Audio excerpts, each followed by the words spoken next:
our first session today, Talk to Me Like You Mean It, Applying Theater Principles to AI Conversations. We have Chuck Sigmund. He's the Chief Gamechanger at ProMobile BI, an L&D powerhouse. He is an experienced thought leader within L&D. He has tons of experience integrating gamification and new technologies like AI, helping businesses elevate their workforce. And also joining him is Josh Penzel. He's the co-founder of TheaterThink.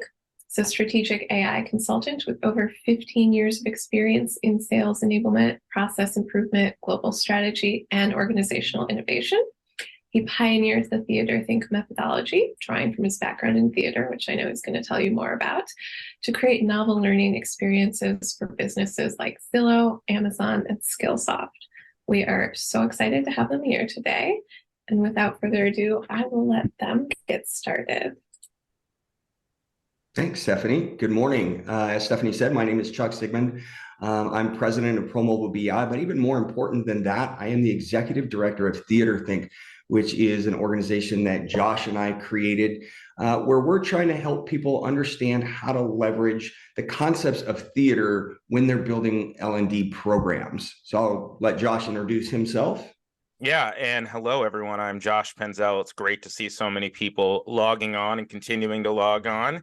Josh Penzel here, again, the artistic director of TheaterThink. And I also, the one name I think, Stephanie, you left off there is I also help ELB, working with some of their stuff right now, especially with all of their AI initiatives, which you'll be hearing about, I think, throughout this conference. And yeah, super excited to be here. As Chuck mentioned, I have a background in theater. So for about 10, 15 years, I was actually a theater maker, got my Master of Fine Arts, was in the Directors Union, got my New York Times review, and then decided it's a lot better to be, well, not better, but it's, for me, more comfortable to be an artist who supports starving artists rather than be a starving artist themselves. And if you've ever had to spend one summer directing 3 Wizard of Oz's, you might also get a bit worn out of it. Still keep my finger, my toe in the pool, but for the most part, now working on bringing some of that theater methodology into corporate America, which I think, as you'll see today, is actually a really sort of fits in well. So yeah, excellent. Thank you for being here. Yeah, Chuck. Please. So as we get going, Josh, I just want to see how you're feeling. I know we kind of talked about this beforehand, but how are you doing today as we get prepared for this? I'm doing well. Thanks, Chuck. I appreciate you asking. Stephanie, how are you doing? I am doing great. Very excited to be kicking off the LBX Online. Awesome. Chuck, you? I'm doing okay. I had a bit of an accident over the weekend, so trying to deal with that, but thrilled to be here for this presentation. You know, the presentation we did in Vegas was awesome, so this is going to be a lot of fun. Yeah, and the people out there, if y'all want this, we hope will be somewhat interactive in the chat panel, which I do have up. So how are y'all doing? I am from Texas, by the way, so I'm allowed to say y'all. Great word. Awesome. Thanks, Teresa. Russell, hi from Dayton, Russell. All my in-laws are out there in Ohio, so glad to have you in with us. Never felt better, doing Never great. Never felt better. Dang, we're done. Our work here is done. We can walk away, Josh. Ohio, pretty good from Houston, Texas, my hometown. There you go. Bel Air High School, doing good. Great. This is all awesome. Ohio and Texas represented. UK, baby. We got the UK speaking in. We got Alberta, Canada. We got them all over. This is fantastic. This is awesome. Hey, Chuck, let me ask you, because I think asking you how you're doing as well, but let me ask you, if you were a breakfast cereal that could, right now at this moment in time, how are you, based on how you're feeling, what breakfast cereal would you be, and why? Yeah, so I think for me, it's probably Rice Krispies, which sounds kind of boring when you think about it because they don't have a lot of flavor, but they have a lot of energy. There's that snap, crackle, pop, and I think that's kind of how I live my life. A lot of energy, things moving all over the place. So yeah. And there's also a lot you can do. If you were gonna be a breakfast cereal, what would you say represents you right now? Oh my gosh, Reese's Puffs.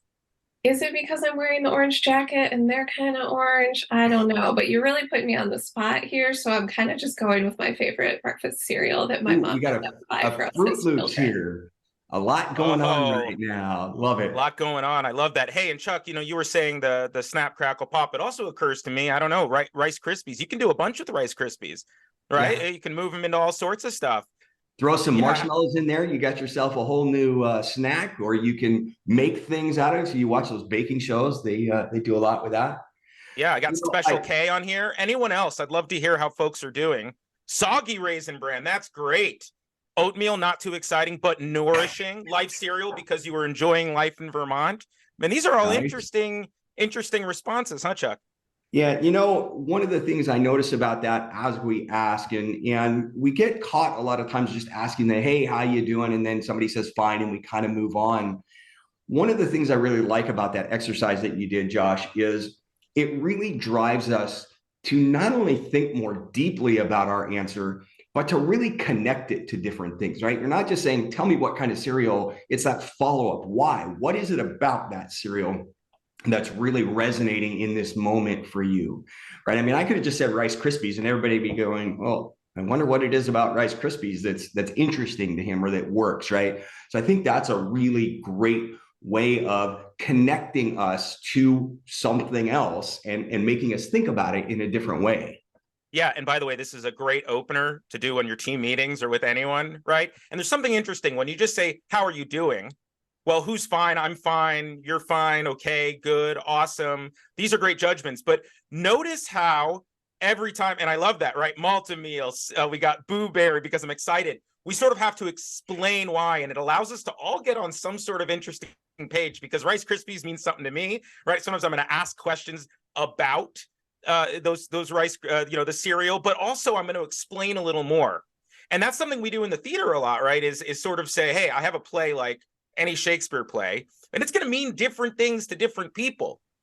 So how am I going to make sure we're all on the same page and we're creating sort of a group that's going to move around this thing, right? Or how am I going to create a team that today is all sort of in the place and understands where everyone is? Well, metaphor is a super useful tool to do that. And as I pop up my screen, I'm going to share too that and can we see this? Can I get a thumbs up from Stephanie or Chuck? Good. Yep. And yeah, so we already gave you this. And by the way, we'll pop this up at the end so you can get our LinkedIn. But this doesn't just work for humans. I actually asked ChatGPT if there was an image that represented how you are feeling right now, what would that image be and why? Can you create that image for me?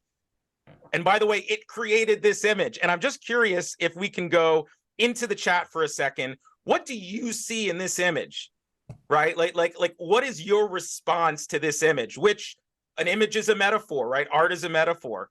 And so I would just love to see what folks are saying. Is ChatGPT Wes Anderson, cloud, beach? I love that. And by the way, So beach brings the us other up question I would abstract have, skyline. not just what do you see, but what do you think this is representing for ChatGPT, right? What is the feeling there? We go a calm beach, right? Layers of depth, like layers of an onion. Ogres are like onions. Right. It really brings in more feeling, more emotion. It's not just a picture. And you'll notice that each of us has a different interpretation of what we're seeing. Now, some of them are pretty similar, right? There's the colors give us some calmness and kind of the flow of it gives us some peace. But we're each taking just a little bit different approach to what we see here. Yeah, and what's interesting, Chuck, is people are saying connection, calm, peaceful, layers, right? And look at how many different definitions we're getting. You know what ChatGPT told me? Neutral. Right? Neutral and almost mechanical. I thought that, and maybe expansive in the idea that it has an expansive image. But isn't that interesting? We're all taking different things from this metaphor, from this image. And notice how now we're sort of understanding each other. We're understanding things and we're going, oh, that's an interesting thing. Oh, that's fascinating. I wouldn't have thought of that. How many of these things in the chat window did not even occur to you?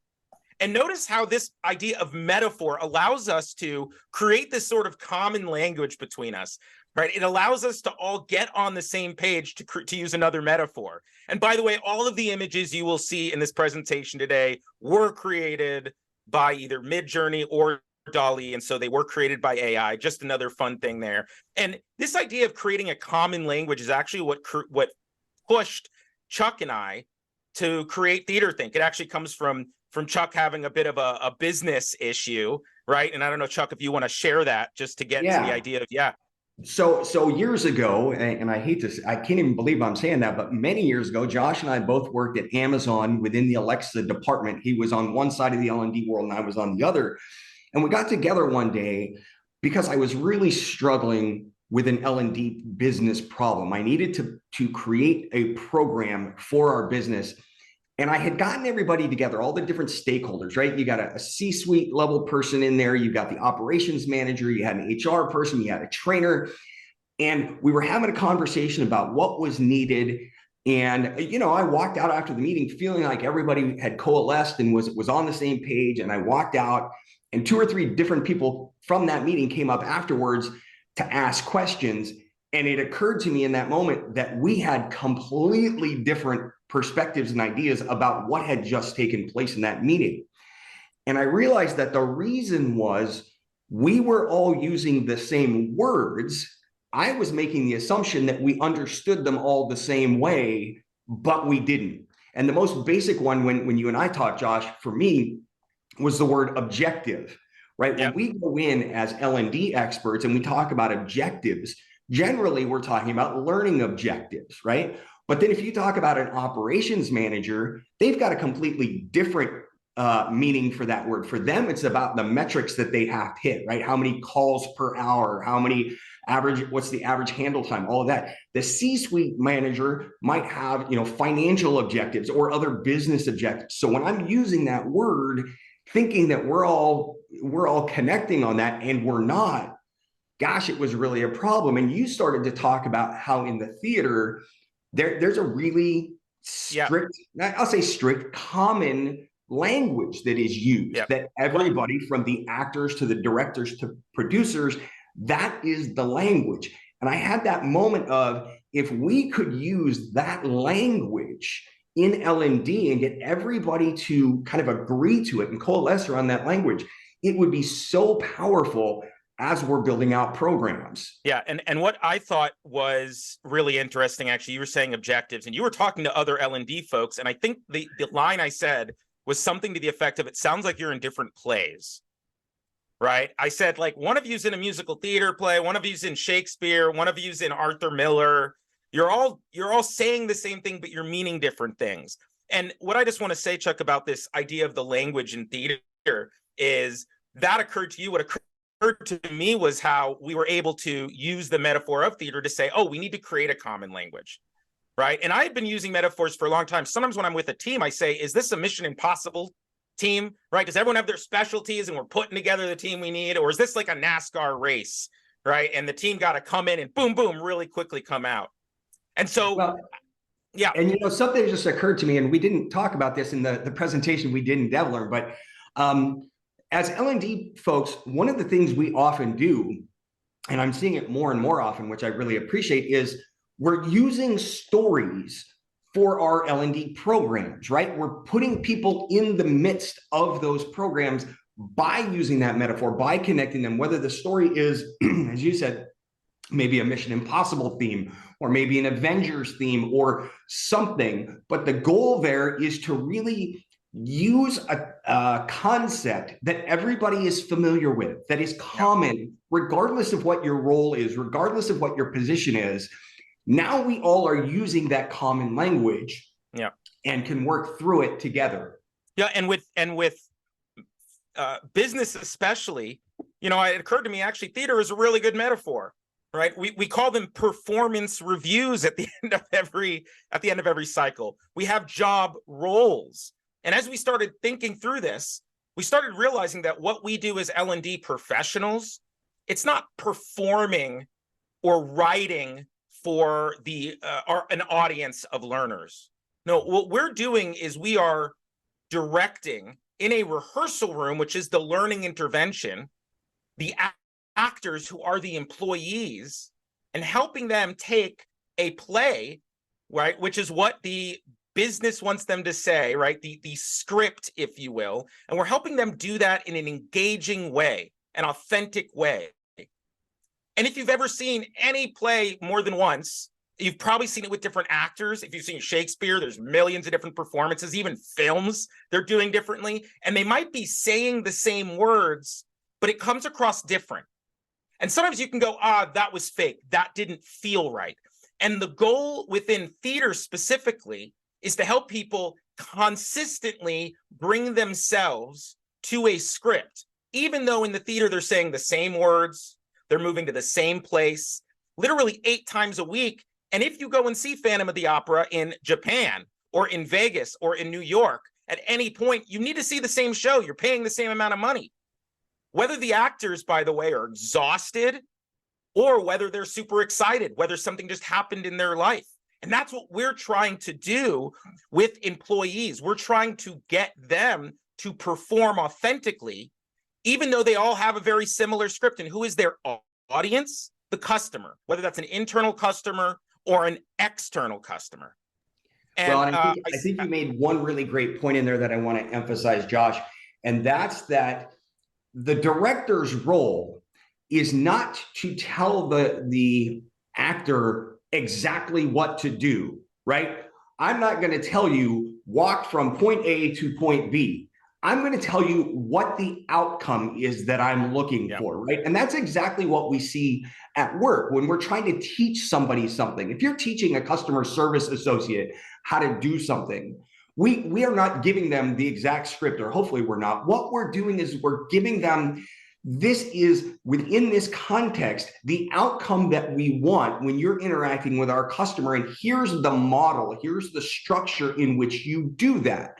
Right? If we watched 5 different customer service associates working with the same issue with 5 different customers, they're not going to do it exactly the same because they each are bringing their own authentic self to that issue and to that experience. That experience. And I just want to say, Mark just said, does it even matter if their on-stage performance is the exact same every time when each member of the audience will perceive it differently anyway? What's interesting is the performance isn't exactly the same every time, even though they're saying the same things and moving similarly to the same places, because they're interacting with other people on stage. And that is why you go and see something multiple times, is because you have different feelings. You take different things away from it. The idea isn't what you're seeing, it's does it feel authentic?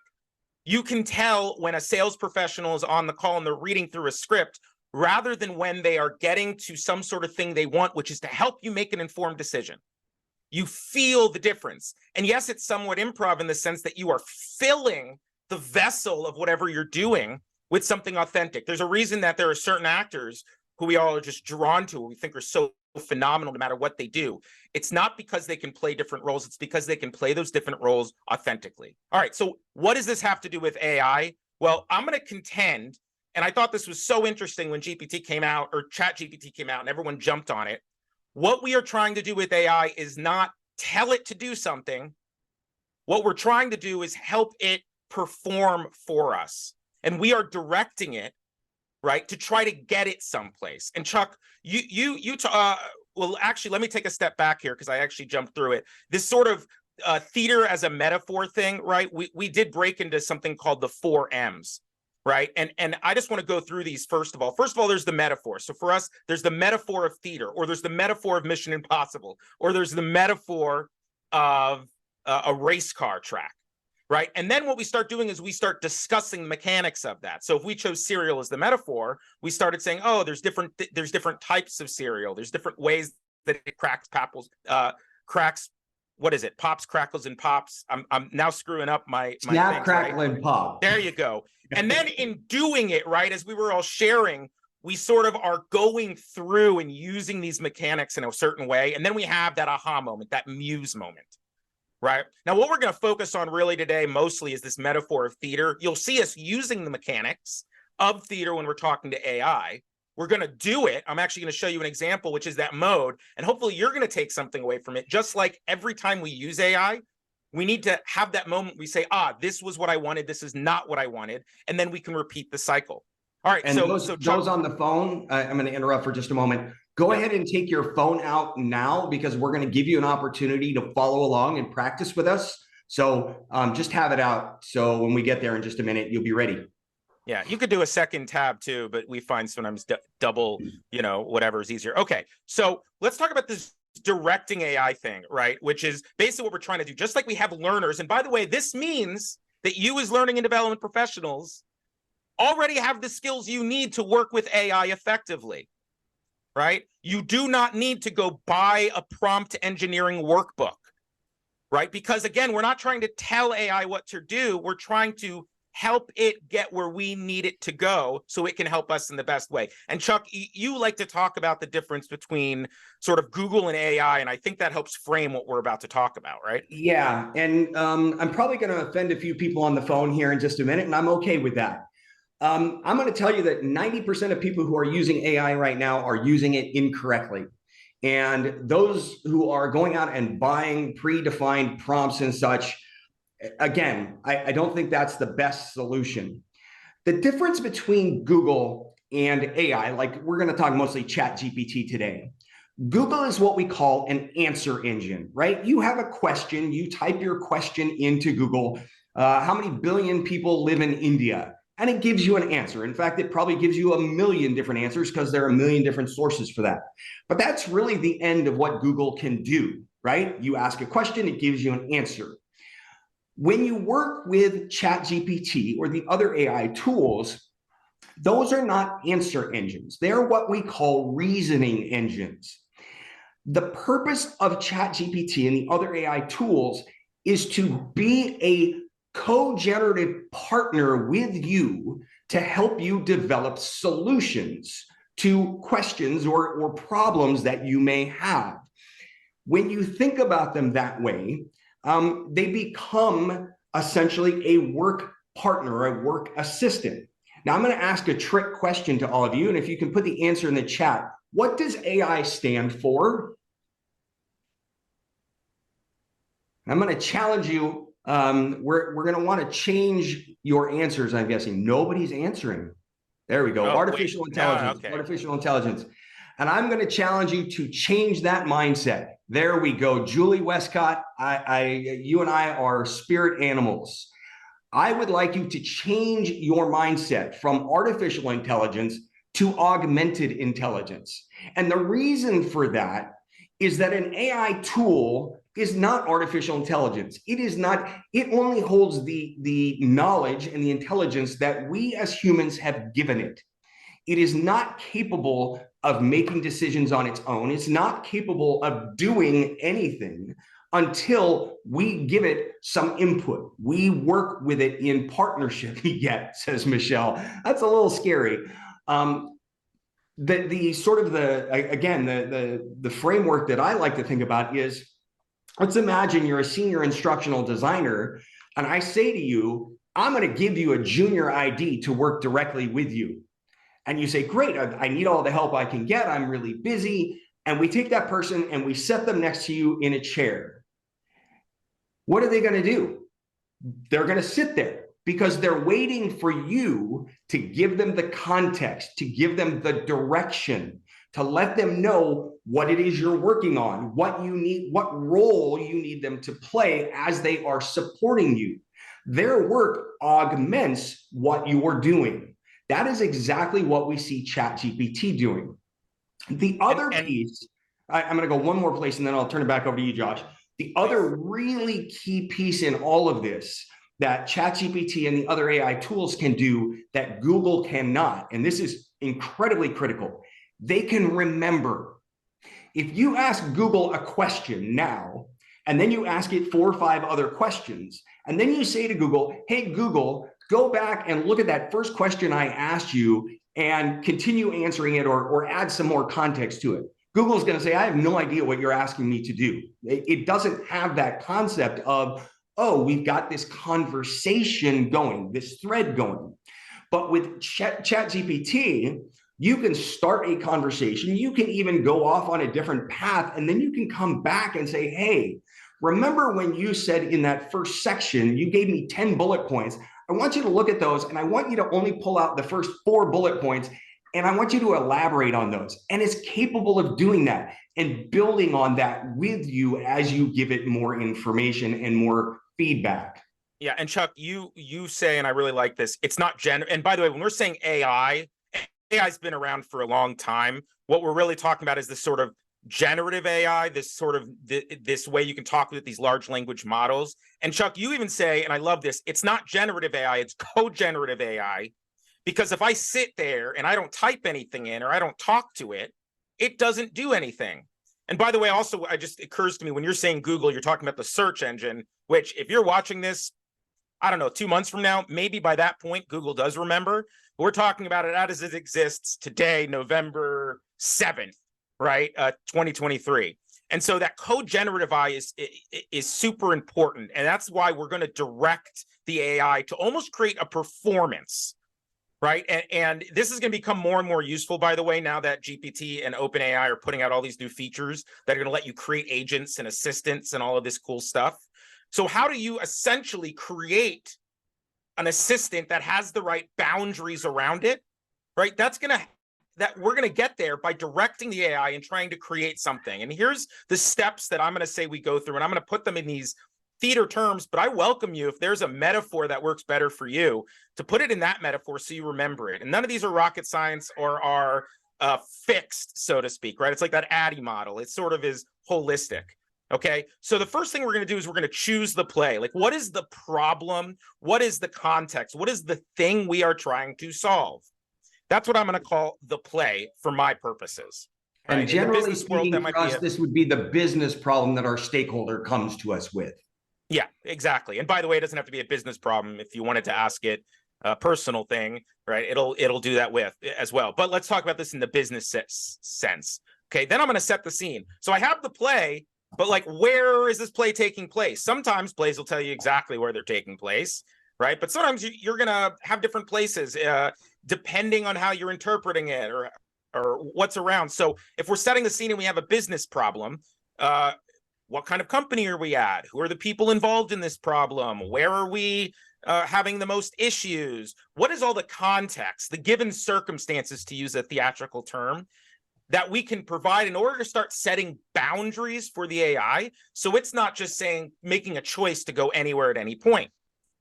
Next, we're going to cast the actors. So this is super important. What are the personas, to use an L&D term, that you want the AI to take on? And by the way, I'm not saying cast the actor, I'm saying cast the actors, which we'll see a little more, right? Because the idea is, who are all the personas you want to play out in this scene? It doesn't just have to be one.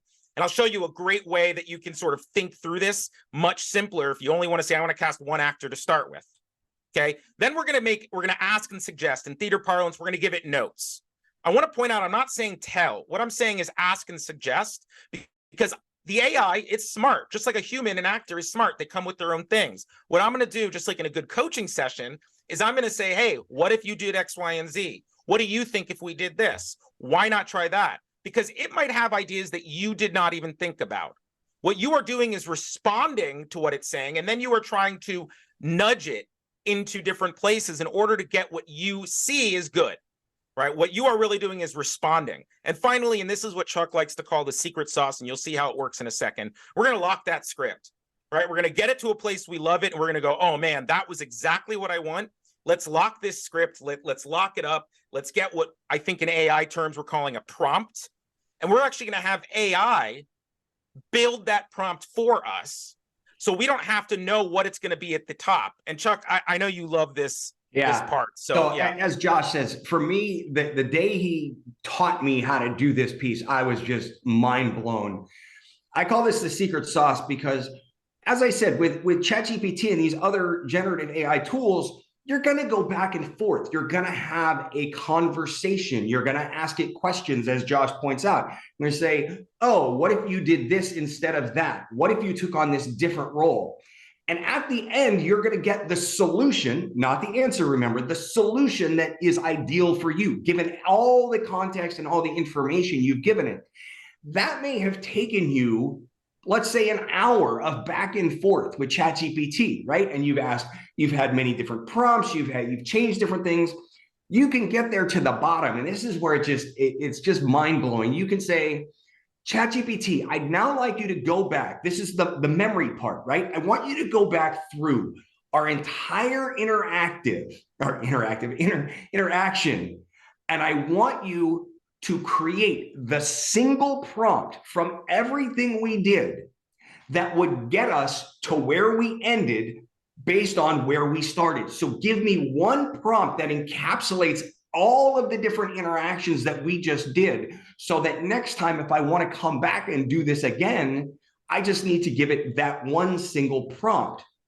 We can even go a step further if you want to get really fancy, and we can, in that prompt, we can include parameters, or we can create a basically a script, meaning a programming script that says, you know, the next time I come in, ask me some questions to fill in that prompt, so that we can use it for a variety of different scenarios, and we can share it with team members, for example. So really some power there. Yeah, and I apologize. Of course, we have to have a technical problem every time. And so the QR code was inactive, my bad, but I just put this chat into the, I put it into the chat. You'll be able to see the GPT chat we're about to pull up, and you can actually continue to talk with it if you want, which is one of the benefits of these GPTs. So I'm actually going to pull this up.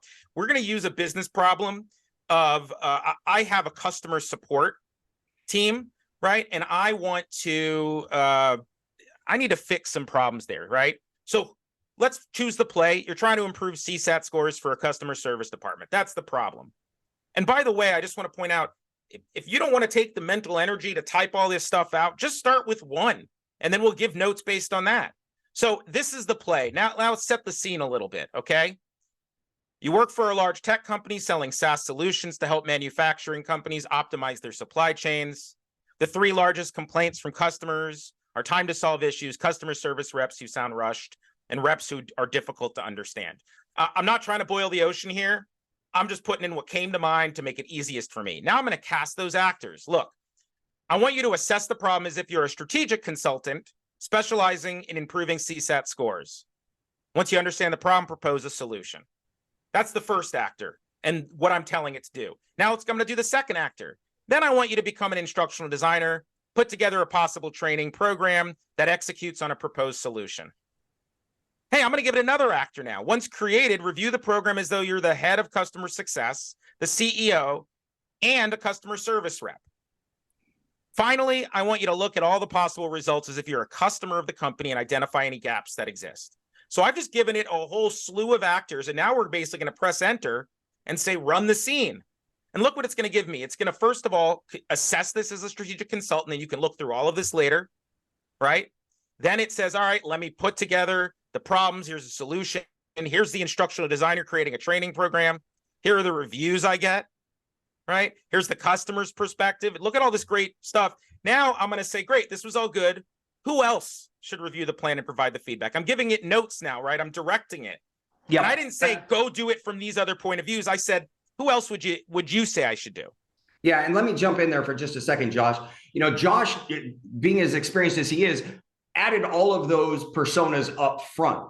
There's absolutely no reason that you couldn't do each one of those individually. And then, as Josh has done here, say, oh, I'm sure there's somebody I forgot, right? Who else should I have included here? Give me some feedback about that. Yeah. And look, now it says, yeah, you know, you might want to consider these other 10 people, 11 people, right? Here are some other personas you should have included or you could include. And I said, cool. Can you please use these other perspectives? And then it goes and it gives me the feedback from all of those perspectives. And then I said, great, can you implement all of this into an updated implementation plan? Now, remember, I'm asking it. I'm not telling it to do it. And the reason is I want to provide some openness, right? Even though this might be a closed question, I'm trying to provide openness. And look, now it's giving me an updated customer service thing. Could you re-review the plan from the point of view of various stakeholders? So now I'm saying, go back and do it. And this is the value you're bringing, which is you're saying, hey, let me give you another note. Let me make another suggestion. And by the way, you could always say, is there anything I've forgotten? What else should I do if you don't know where to go? Look, and that's what I said. Is there any feedback we should ask for? And it goes, yeah, how about all of this stuff? And then I said, can you run the feedback on that? And we keep going, right? And look at how now I'm getting all of this stuff. I said, what sort of details would I need to pass this on to a team, et cetera, et cetera. Now, here's where we're gonna lock the script, right? So I'm going through more of this, but let's say you get to a point where it's just too much, right? Or you want to pause, or you love where it's gotten. This is the secret sauce Chuck talks about. I said we had a lot of back and forth, and by the way, it doesn't have to be worded like this. Word it however you want. We had a lot of back and forth throughout this chat to get to this last point. Assuming I wanted to start where we ended up, what prompt, I'm now saying be the prompt engineer, could I have provided you at the beginning of this chat that would have accomplished anything? Everything we just did. And look what it's going to do. It now gives me the prompt that I could have used. And look, it integrates the feedback from all of the people who we've created, and it adds all the details. I could have stopped here, but then I said, anything else we should have had? I'm questioning it, right? Because it might not be perfect. And it goes, yeah, you're right. It captured a lot of stuff, but here's some other stuff we probably should have included. And here's your new prompt. And now if I take this prompt and I'm just going to copy it, I'm going to create a new chat window. I'm just going to paste this in, hit enter. And so now it's saying, hey, you even left out some of these things. Could you fill them in for me, right? And the reason that happened is because it said, hey, here are some things you might want to add, right? Now, I could add all this stuff, but I'll tell you what, I'm going to say, could you make some reasonable assumptions based on what you're seeing in this prompt? Tell me what those assumptions are and process that prompt. And boom, now it's going to do it. Here are the assumptions it's going to give me. And I could even change these assumptions later. And by the way, if I go through and do this whole thing again, so I go through, I do the whole thing again, I give it more notes, I give it more stuff, and then I ask it at the end, can I get another prompt that captures all of this? Well, guess what? Now I am engaging in prompt engineering, because the programming language of the future, it's not Python, it's not R, it's not any of this stuff, it's English. And so notice how I don't have to start with the perfect prompt and spend all that energy trying to create it. All I do is talk to the AI. I direct it. I'm giving it feedback. And notice how already it's still going and how quickly it's doing. I can read this, I'm getting feedback on it, and then I'm going to give it more feedback.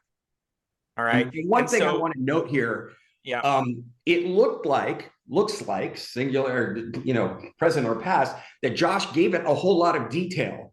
But as you look through this, if you take some time to review this after the session, there's some places where he could have given a whole lot more detail to get something more specific. For example, he asked it to create a training plan. That's really all he asked. Now, maybe your stakeholders came and said, you know what? Our training plan needs to be a mixed modality. The first 5 days are going to be instructor-led training, and the last 3 days are going to be e-learning. Okay, you put that additional specificity into your prompt, and it's going to work with that. And it's going to come back and say, okay, day 1 of your ILT will be this, day 2. You could then add more detail. Could you give me some suggestions for activities we might do in the instructor-led training? What about some simulations and scenarios we might use in the e-learning so that we don't have to use a basic multiple choice assessment, right? The more specificity you can give it, the more it's going to give back. And if you think about AI, the ChatGPT, as an expert in whatever field you have assigned it, right? You're an instructional design expert.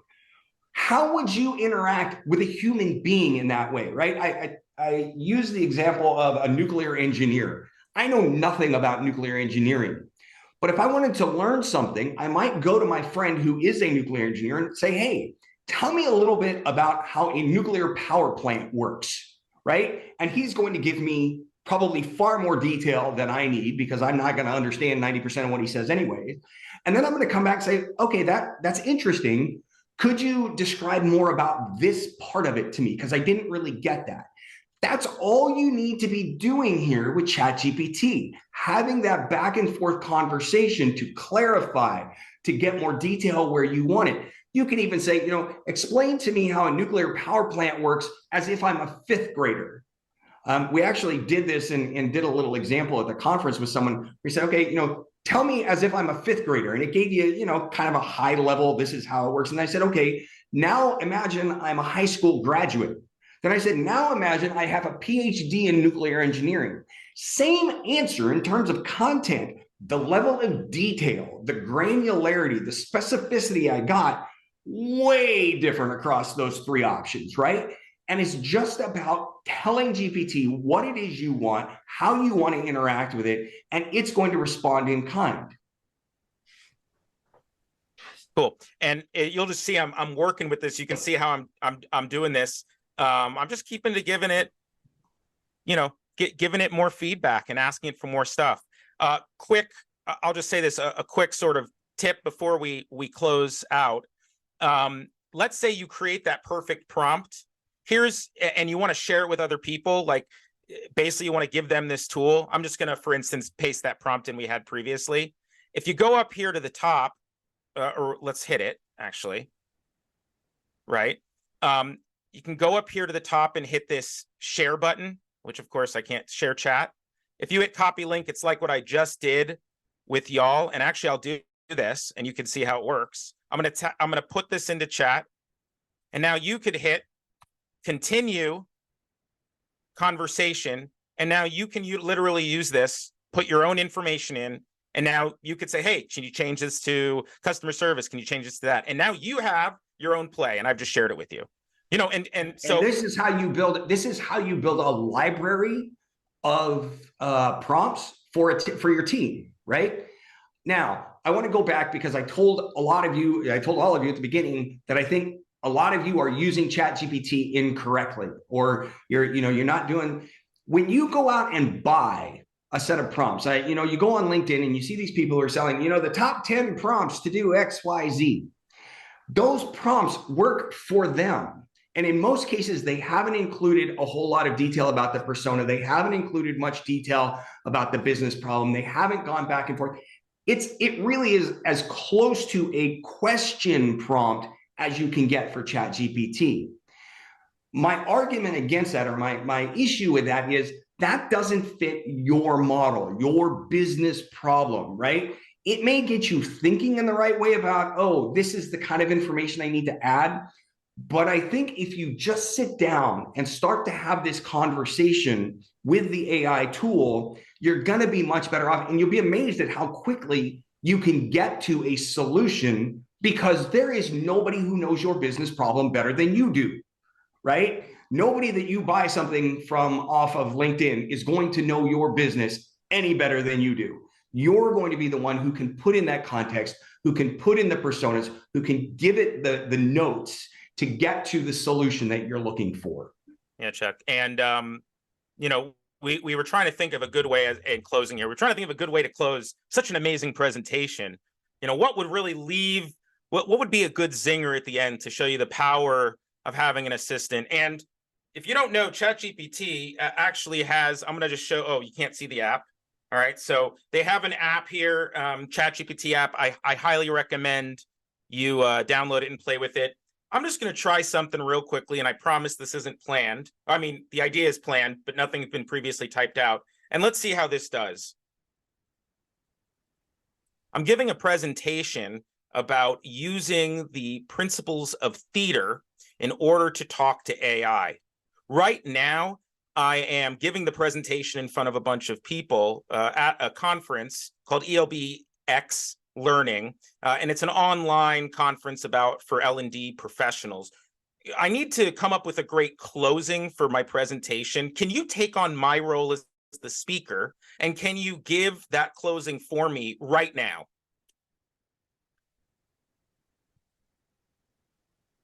Of course, let's wrap up your presentation with impact. As we draw the curtains on our discussion, let's remember the principles of theater aren't confined to the stage. They are alive in every interaction we have with AI. By applying these time-honored techniques, engagement, storytelling, and emotional connection, we can transform our dialogues with AI from simple commands to truly dynamic conversations. Just as actors breathe life into their characters, we too can infuse personality and depth into our digital counterparts. So So let's step out of the wings and onto the stage, ready to direct the future of AI interactions with the same creativity, passion, and vigor that has captivated theater audiences for centuries. Together, let's make every exchange, every connection, and every moment with AI not just smart, but also art. Thank you for being such a wonderful audience, and let's continue to innovate and inspire as we usher in the next act of AI in learning and development. What questions do you have? Sorry, I'm having issues right now. Which program did you just use? Oh, that's ChatGPT. Just plain old ChatGPT. The voice portion of ChatGPT. And by the way, think about that in your learning and programs. Think about creating role player actors. Okay, I'm stopping back. Stephanie, if we have time for questions, we'll take them now. Yes, we do have a question. Could you, should you, would you use the what prompt could I have provided to get this final result as a theater director to get the same learning experience for both the actor and the director? Say that one more time, and let me try to process it myself.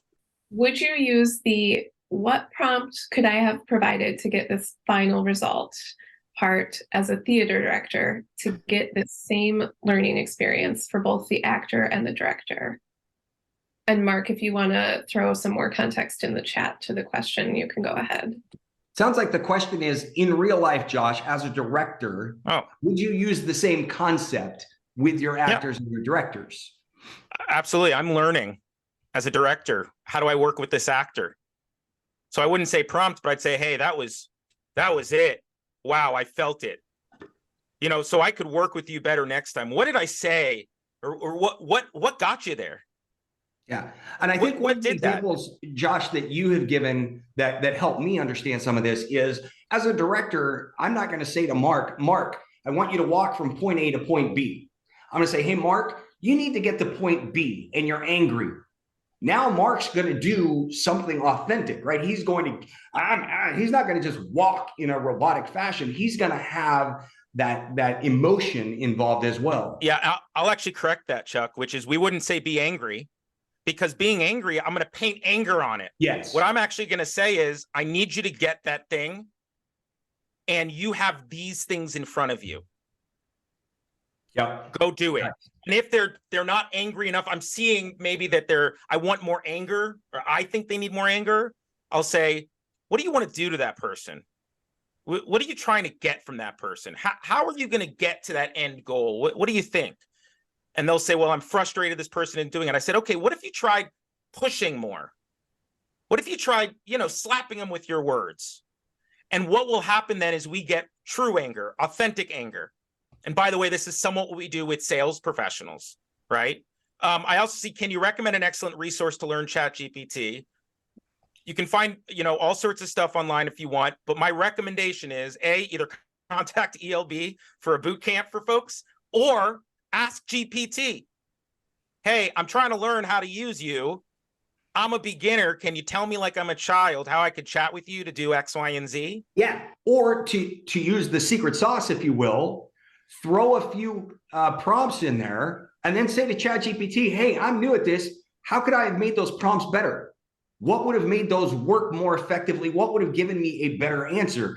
And I guarantee you it's going to come back with some feedback for you. Awesome. I see Stephen Bear coming on, so I don't know if that means our time is up, Stephanie. That means Stephen Bear is never listening to my instructions. We have one last question. It is about, training organizations that require clearance. Karen's concerned that AI text wouldn't get approved if it's not exact.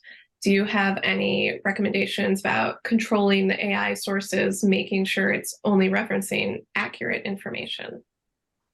Yeah, so a few things. First of all, there are new features that were just announced by GPT yesterday that will let you have more prescriptive answers by feeding it more specific information. So I would pay attention to the space a little bit to learn how they're going to solve that. The second thing I would say is ask it to provide site sources, right? And so like, where did you get that answer? And if you do that, you'll start to notice that it will sort of say, oh, here's where I got the answer, or I made this up. You can also say, I don't want you to make anything up. Everything needs to be based on an actual cited source, and you need to give me that source. And so those are some things that I might do. Tell it you don't want it to get bad. And then finally, if it gives you the responses you want and you've checked those, for instance, then you can include in your ask at the end, how can I get you to come here, and get it to here, especially with all these answers that I know are correct. That being said, it's always going to be something we're going to need to watch for. ChatGPT will hallucinate. That comes out of its desire to please you, to give you an answer, right? And so if you be very clear with it and say, I don't need you to make something up. If you can't do it, tell me. Those are some ways that you can avoid that issue. But again, you are the human check on it. And so that's some of the stuff you will do. And yes, the Pro ChatGPT will accept documents. You can copy and paste them. And actually, it's going to get much more easier to use very, very soon. Yeah. By the way, GPT isn't the only one. Claude is another one that works really well. Google has theirs, currently Bard. I think it's going to change its name soon. So pay attention to the space and see which ones are giving you the best answers out there. Yeah, the other piece to that is large organizations like an Amazon or a Microsoft or some of those others have basically taken the large language model that's behind ChatGPT that OpenAI built, and they're applying that model to their data sets, right? So for some organizations, they're not using all of the same data that is publicly available. They've taken the actual model, the large language model, and applied it to their own data for exactly that reason, because there are those concerns about where are those answers coming from, where is that information, so yeah. Yeah, and by the way, those are things that we can do. ELB, we have a custom AI solutions team. Just want to plug it, so it is something we can do. And the last thing I'll say is if we have sessions on that tomorrow and Thursday. Problem solutions, and they're great. But the last thing I'll say is if we wait until our organizations and our legal teams and our tech teams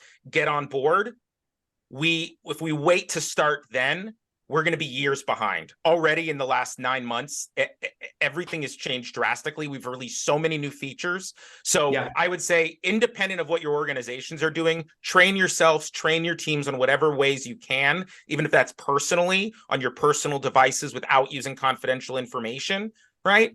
Yep. And then you will be ready to take on everything when the companies catch up. Otherwise, this is an extinction event, right? Either evolve or extinct.